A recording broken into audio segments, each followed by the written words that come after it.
Well, I'm back to talk about prophecies. The four prophets, the three prophets. How many are there? How many prophecies out there are telling us gloom and doom of the future? Well, most of them are dead, so they weren't here to know what the final chapter is. But I am here to tell you something that they knew, and they told us in their roundabout way. But now that we know quantum physics is the real deal and we can prove it, there's an equation behind what's happening that they saw that we can change. But right now, if you don't know this secret, you can't change it. And you might be coming under some of these guidelines of why we are seeing predictions of catastrophes and all of that can change. Are you ready for this? You're going to love part two, negativity, asymmetry. Yep, it's real, and we have power that could change absolutely everything right now. Let's go.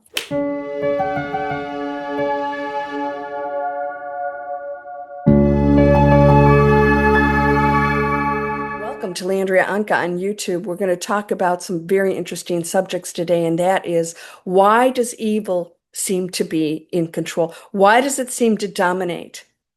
There's a simple reason. If you saw my last video, I'm going to answer it very simply right now, and we're going to go into detail of this. It's because people on lower frequencies are so adamant about having power and money and their stuff. They're so strong and so sure about what they want that that energy field outperforms these spiritual people who they pray for abundance, but they question it. And, well, I think somebody else is going to save me, save the world. Christ is going to come and save everybody. And they're saying, no, we're in control. And that's what the quantum field hears, right? I told you there's 100 people in a room. If we're all whispering and one person says, I want blah, blah, blah, that's all you're going to hear.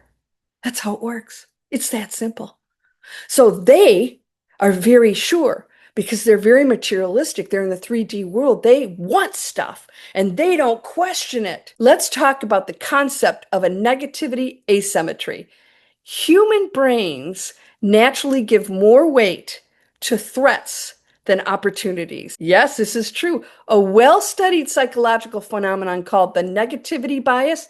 Fear spreads quickly because it evolved to help us survive.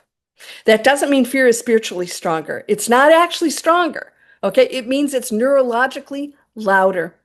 Your message then becomes that conscious creators need to generate equally or greater clarity, commitment, and consistent action to counterbalance that default tendency. Why do you think I teach breakthrough fear for over a decade? My whole program is breakthrough fear. It's such a powerful limiting story and emotion. And the universe hears that fear. And so it goes into that negativity. It creates events. It creates the future. So I'm going to connect prophecy, psychology, manifestation, and personal responsibility into one coherent narrative. I am not going to imply that destructive intent has a supernatural advantage. It doesn't. It appears to because they are so sure. So this distinction isn't good versus evil. It's certainty versus hesitation, not good or evil. Certainty. Lower frequencies have certainty. Spiritual people hesitate, right? They feel bad and feel it's wrong. So for centuries, we've been told that love is the highest vibration. And I believe that's true. Of course it's true. But here's what many people misunderstand. Love isn't weak. We think that, right? Oh, I love somebody. That's weakness. It's not. What do we say? Big boys don't cry. Love that doubts itself is weak. That's what we've believed. Fear with absolute conviction can dominate for a period of time, not because fear is more powerful, but because it is applied with unwavering focus. Are you in fear? I'll bet all of you watching right now live in fear on some level. Live in fear on some level. Fear of the future, fear of losing something, fear of, not having enough money, fear of whatever. Oh, what's going to happen to the world? And then you wake up at 3 o'clock. It dominates. It's an unwavering focus. And that's a real negative one. And therefore, it creates negativity. It's your expectation of something, right? Think about some of history's darkest figures. They weren't lying awake at night wondering if they deserved success, were they? They weren't saying, maybe I shouldn't have abundance. They weren't worried about what other people thought. They weren't questioning whether they were worthy of influence. Their consciousness was completely aligned with one objective. Meanwhile, someone who genuinely wants to improve humanity spends years saying things like, who am I to teach? Maybe I shouldn't charge for my work. I don't want to seem arrogant. Perhaps I'm not ready. I'll wait for the right sign. Oh, I love that one. I'll watch some horoscope videos or tarot cards. That'll tell me because I don't trust myself. Who has more creative momentum? The person who moves with absolute certainty. And I'll tell you what, all the wealthy billionaires, they're not laying in bed worrying. They're laying in bed figuring out what the next step is. If they worry about something, their whole focus is how to change it. Everyone else, spiritual, is believing the total opposite. I'm not worthy. I'm going to be broke. I can't heal myself. Who am I? Oh my gosh, only those like Christ can do that. This may explain one of the greatest paradoxes of spirituality. Many spiritual communities unknowingly train people to become passive observers instead of conscious creators. I'm not going to do that with you.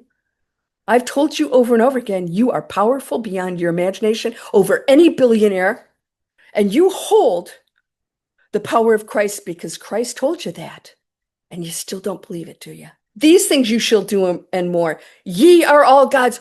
Spiritual people don't believe it. Lower frequencies do. Yeah, they're like, yeah, I can take over the world. And they try to. Spiritual communities are actually unknowingly training people to be passive observers instead of conscious creators. I have a whole course called The Creators, Conscious Creators Vault. They wait, they pray, they hope, they prepare, they watch prophecy videos. Is that why you're on my channel? And then I tell you, it's you doing it. They discuss timelines. They analyze every eclipse and every solar flare, all while postponing the one thing every enlightened teacher eventually pointed toward: create. Create.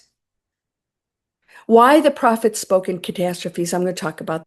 I don't believe prophets wanted us to fear the future. I think they understood something about the human mind. People rarely change because they're comfortable, right? Transformation usually begins when a possible future becomes so vivid that people finally decide to choose differently. Yeah, that's when fear comes in. Imagine driving toward the edge of a cliff. If someone yells, "Stop!" Are they predicting you'll fall? No. Or are they showing you where your current direction leads? That's what prophecy may actually be, not destiny, trajectory. Every prophecy is a snapshot of momentum, and momentum changes. If enough people change direction, the destination changes.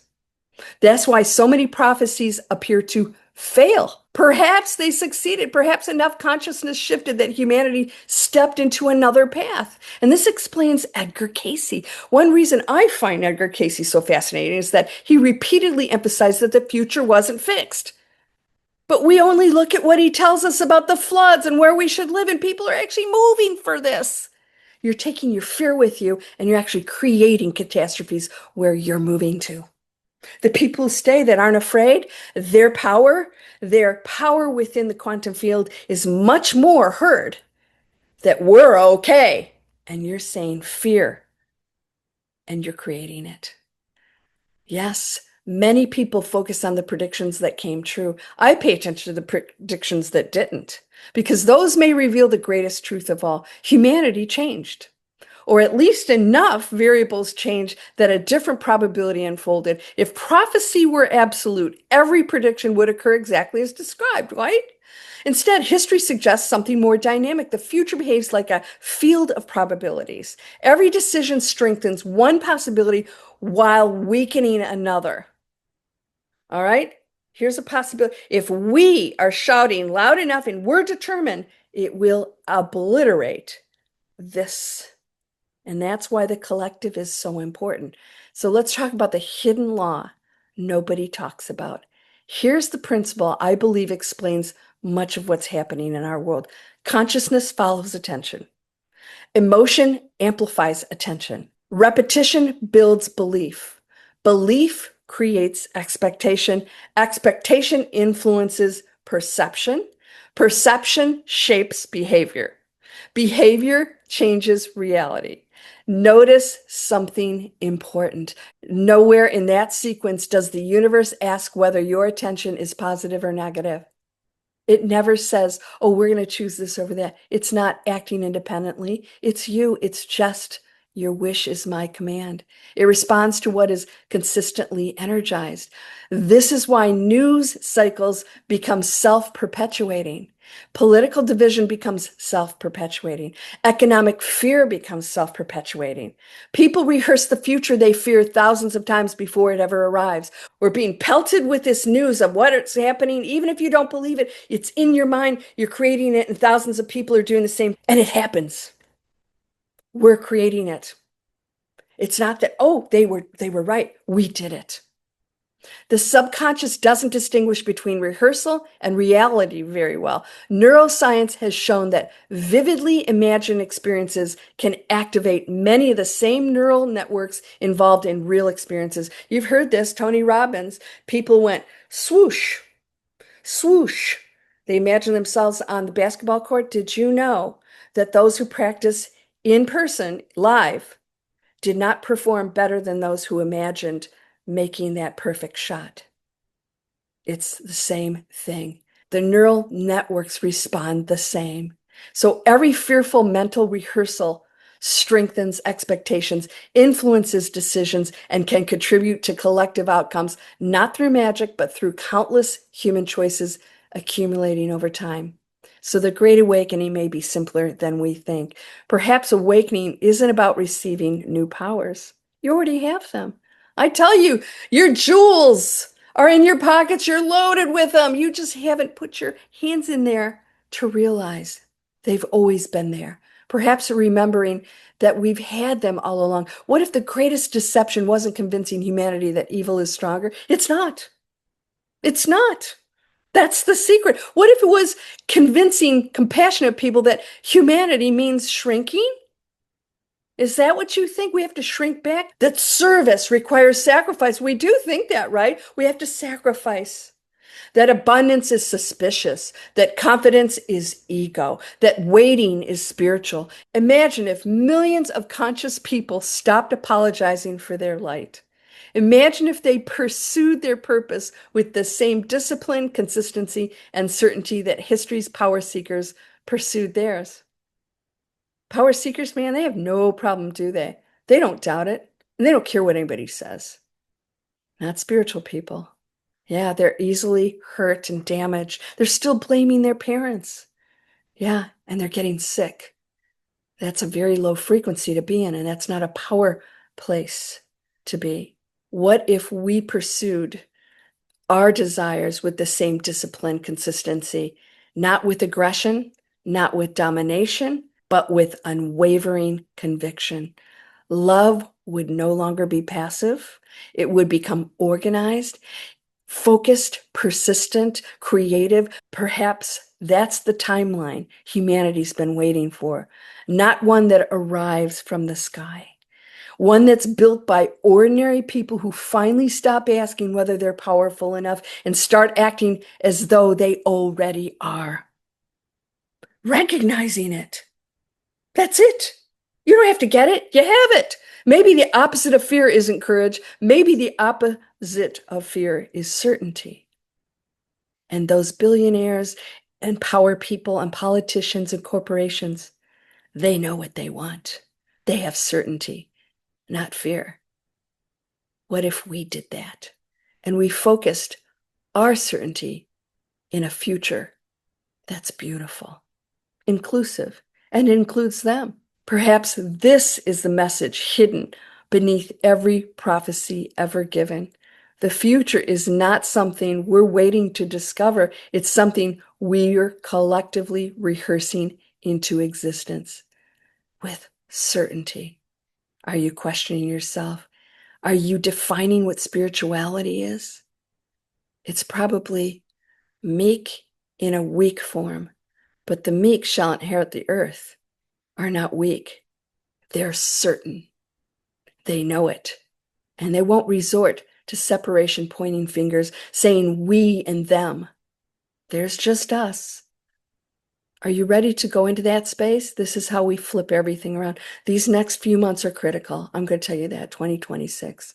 Some things are going to happen and we can never turn back. It's already too late to turn back, right? After we had our whole health issue here on the planet, the world was never the same. AI's here. The world will never be the same.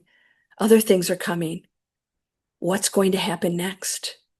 Don't go into fear. What certainty do you have? Choose it. Focus on it. Know it.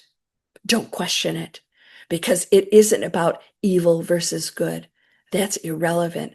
It's about who's being heard, and it can change your life too. We have been conditioned. We have been programmed. We are being distracted greatly right now, and you're going to be watching squirrel, sparkle every 5 minutes. It's intentional. Don't go there. Shut down everything. Watch something funny. Laughter is a high frequency. Feel good about it. You're going to wake up at 3 o'clock in the morning. Just tell yourself, there's that story again. Which one do I choose?